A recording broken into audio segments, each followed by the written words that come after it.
जय हिंद। आइए अभी हम यूपीएससी सिविल सर्विसेज 1988 में पूछा गया एक प्रश्न को समझने का प्रयास करेंगे। यह 1988 का आखिरी प्रश्न है।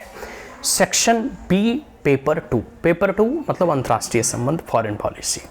चलो हम एक क्वेश्चन नंबर 4 समझने का प्रयास करते हैं कि इस क्वेश्चन नंबर 4 के अंतर्गत क्या प्रश्न पूछे गए हैं और कैसे आयोग जो है यूपीएससी जो है अंतर्राष्ट्रीय संबंध को लेकर और जो है पेपर 2 में UPSC civil services political science और इंटरनेशनल रिलेशन के प्रश्न पत्र कैसे फ्रेम करते हैं। ठीक है, तो आइए देखते हैं। इसमें है क्वेश्चन नंबर 4। देखो, do you notice any major changes in the foreign policy of the People's Republic of China. ये चाइना से संबंधित है। अब पीपल रिपब्लिक उतना छोड़ो, आप बस चाइना को मान के चलो कि चाइना के फॉरेन पॉलिसी में क्या क्या परिवर्तन देखने को मिलते हैं, क्या क्या चेंजेस देखने को मिलते हैं, क्या आपने इसको नोटिस किया है।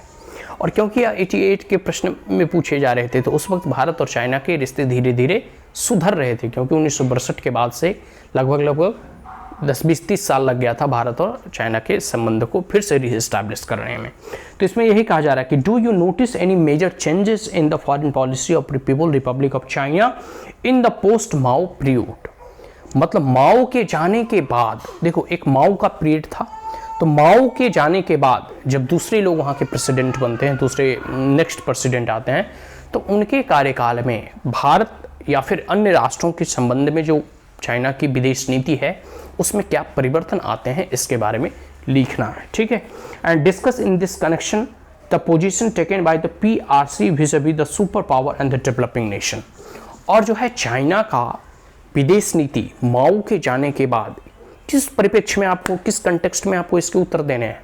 एक तो है सुपर पावर, तो उस वक्त का 2 सुपर पावर था, एक यूएसएसआर और जो है 98 तक जो है यूएसएसआर एक सुपर पावर था। 1999 में उनका विघटन होता है, but still Russia is known as second और अल्टरनेटिव सुपर पावर। ठीक है, इनफैक्ट कह सकते हो कि उसका विघटन हो जाने के बाद भी वो विश्व की अभी सबसे बड़ी क्षेत्रफल के दृष्टिकोण से और बहुत सारे सामरिक दृष्टिकोण से महत्वपूर्ण राष्ट्र है। ठीक है, तो एक यूनाइटेड स्टेट ऑफ अमेरिका था और दूसरा यूएसएसआर था।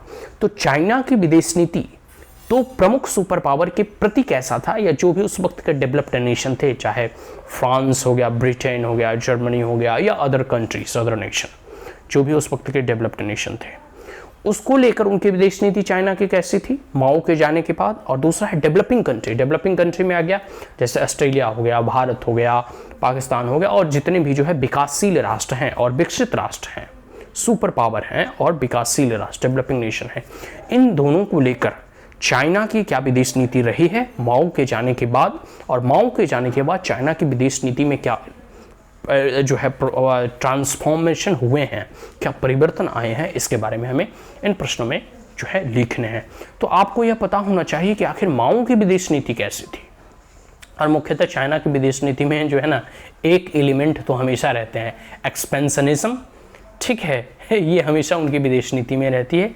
अभी भी देखो किस प्रकार से वो साउथ चाइना सी पे जो है कह सकते हो कि वो मतलब अपना दबदबा कायम करना चाह रहा है। भारत को जो है silk and belt road initiative के तहत अपना एक्सपेंशनिज्म फैला रहा है, और किस प्रकार से जो है भारत को इंडियन ओशियन में घेरने का प्रयास कर रहा है, किस प्रकार से मतलब आर्थिक दृष्टिकोण से और सप्लाई चेन कह सकते में जो है उसका इंटरफेरेंस है, किस प्रकार से क्वाड बनने के बाद जो है चाइना बौखला चुका है, किस प्रकार से जो है वो पाकिस्तान को स्पॉन्सर करके भारत को डिस्टेबलाइज करने का प्रयास करता है, किस प्रकार से अभी भी हमारे डोकलाम और लद्दाख जैसे क्षेत्र में जो है कह सकते हो कॉन्फ्लिक्ट होते हैं। ये तो भारत और कह सकते हो कि चाइना का जो है रिश्ते हैं। फिर कई बार जो है उसका अमेरिका के साथ भी धीरे धीरे कॉन्फ्लिक्ट हो रहा है। ऐसा कहा जा रहा है कि अमेरिका को हटाकर China will be the future super power. ठीक है, और कोविड-19 में भी चाइना को संदेहास्पद दृष्टिकोण से देखा जाता है कि कहीं ना कहीं चाइना का ही जो है हाथ है इस कोविड महामारी को फैलाने में, और ये बहुत सारी ऐसी चीज़ें हैं। ठीक है, तो चाइना की विदेश नीति में एक्सपेंशनिज्म की नीति हमेशा रही है, और चाइना की विदेश नीति जो है हमेशा से जो है विस्तारवाद की नीति उसमें प्रमुख है। और कह सकते हो कि चाहे जो भी टैक्टिक्स और ट्रिक्स उनके द्वारा अपनाए जाते हैं। तो आप सबसे पहले जो है माओ की विदेश नीति के ऊपर जो है आप चर्चा करेंगे, और माओ के संबंध में अंतर्राष्ट्रीय संबंधों के क्या जो है कह सकते हो कि, या उनके अंतर्राष्ट्रीय संबंधों को लेकर उनकी क्या समझते हैं, उनकी क्या नीति थी, उनकी क्या फॉरेन पॉलिसी थी, इसके बारे में आप कुछ पॉइंट्स लिखेंगे। उसके बाद माओ के जाने के बाद, जैसे अभी आप प्रेजेंट कंटेक्स्ट में जी जिनपिंग के बारे में लिखेंगे, उनकी विदेश नीति कैसी है, क्योंकि चाइना की विदेश नीति या चाइना का प्रेसिडेंट कोई भी हो, they are govern by their ideology, और आइडियोलॉजिकल एलिमेंट्स जो है वो चाइना की विदेश नीति को बनाने समय बहुत ही प्रभावित करती है। और एक ऐसा तत्व है जो कोई भी वहाँ का प्रेसिडेंट हो, कुछ एलिमेंट और कुछ चीज़ें जो है वो हमेशा के लिए रहेंगी, ठीक है। उसका एक्सपेंशनिज्म हो गया, बेल्ट रोड इनिशिएटिव हो गया, और जो भी है वर्ल्ड की सुपरमेसी को स्थापित करने या उसे जो है हासिल करने की चेष्टा हो गई, नॉर्थ और साउथ कोरिया को कॉन्फ्लिक्ट हो गया, और बहुत सारे ऐसे हैं जैसे डेमोक्रेसी को टैकल करना हो। हमेशा कहते रहते कम्युनिज्म जो है बेस्ट फॉर्म ऑफ गवर्नमेंट है, ठीक है, इवन कि they are the better than the democracy. तो आइडियोलॉजिकली भी कह सकते हो कि वो टैकल करने का प्रयास कर रही है अमेरिका को। खैर आने वाले समय में आप देखोगे कि चाइना जो है धीरे धीरे अपनी ओपन डोर पॉलिसी की वजह से जो है बहुत ही आर्थिक उन्नति और प्रगति किया है, लेकिन आइडियोलॉजिकली और जिस प्रकार की स्वतंत्रता, फ्रीडम ऑफ एक्सप्रेशन और प्रेस की स्वतंत्रता जो अमेरिका या अदर वेस्टर्न नेशन में है, लिबरल नेशन में, वो चाइना में अभी नहीं है।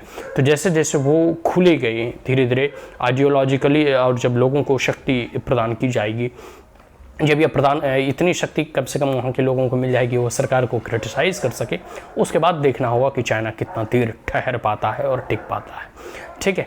तो खैर उनकी विदेश नीति के बारे में आपको यहाँ इन प्रश्नों के उत्तर में लिखने हैं। Start clear, so that's all, thank you. आशा करता हूँ कि सारे के सारे प्रश्न समझ में आ गए होंगे। फिर भी कोई अगर क्वेरीज, कमेंट, सजेशन, एडवाइस हो तो आप कमेंट बॉक्स में पूछ सकते हैं। That's all, thank you, have a great day, जय हिंद।